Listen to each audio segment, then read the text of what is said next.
Pada kesempatan ini saya ingin mengupdate bidang perasuransian, penjaminan, dan dana pensiun atau PPDP. Pada sektor PPDP, aset industri asuransi di bulan Mei 2024 mencapai 1.120,57 triliun rupiah atau naik 1,30% year on year dari posisi yang sama di tahun sebelumnya. Dari sisi asuransi komersil, akumulasi pendapatan premi naik sebesar 8,59% year on year, terdiri dari premi asuransi jiwa yang tumbuh sebesar 2,23% year on year, dan premi asuransi umum dan reasuransi tumbuh sebesar 16,94% year on year.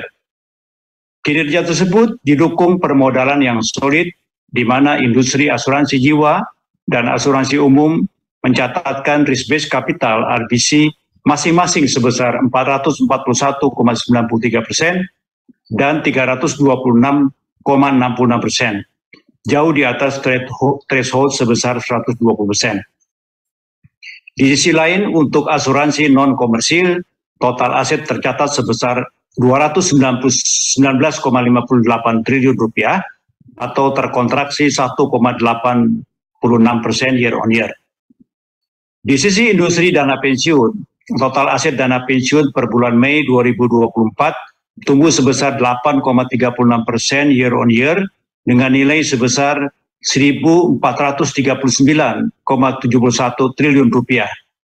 Untuk program pensiun sukarela, total aset mencatatkan pertumbuhan sebesar 4,90% year on year.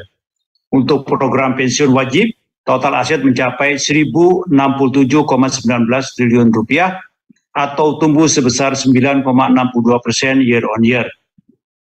Sedangkan pada perusahaan penjaminan, nilai aset tumbuh 8,95% year on year dengan nilai mencapai 47,07 triliun rupiah pada akhir Mei 2024. Dalam rangka penegakan ketentuan dan perlindungan konsumen di sektor PPDP, OJK diantaranya telah melakukan langkah-langkah antara lain: 1. OJK telah mengenakan sanksi pembukuan kegiatan usaha perusahaan penjaminan, yaitu PT Jam Krida Bubble, karena tidak memenuhi ketentuan batas minimum ekuitas sesuai ketentuan. OJK menghormati keputusan Pengadilan Tinggi Tata Usaha Negara atas hasil banding OJK terhadap gugatan PT Duta Makmur Sejahtera dan Saudara Michael Stephen. Putusan OJK untuk mencabut izin usaha Kresna Life sudah sesuai prosedur dan ketentuan yang berlaku dan bertujuan untuk melindungi konsumen. OJK telah memberikan beberapa kesempatan sesuai prosedur yang berlaku agar pemegang saham menyampaikan rencana penyihatan keuangan atau RPK, namun tidak dapat dipenuhi sesuai dengan ketentuan yang berlaku. OJK telah menempuh upaya hukum dengan mengajukan pernyataan kasasi ke Mahkamah Agung.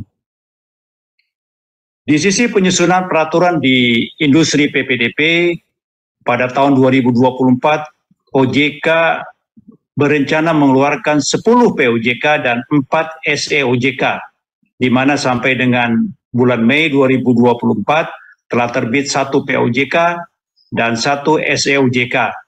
Yang terbaru, OJK sedang menyusun rancangan SEOJK mengenai produk asuransi dan produk asuransi syariah yang merupakan amanat dan pedoman pelaksanaan dari POJK nomor 8 tahun 2024 tentang produk asuransi dan pemasaran produk asuransi, serta rancangan SEOJK mengenai penilaian kualitas tagihan subrogasi dan suretisip oleh perusahaan asuransi atau perusahaan asuransi syariah, perusahaan penjaminan atau perusahaan penjaminan syariah, sehubungan dengan tambahan sebagai pelapor dalam sistem SLIC. Sebagaimana amanat Undang-Undang P2SK pasal 192 ayat 1, OJK juga tengah melakukan langkah-langkah persiapan pembentukan unit aktuaria, diantaranya melalui pembentukan task force untuk target peluncuran di tahun 2025.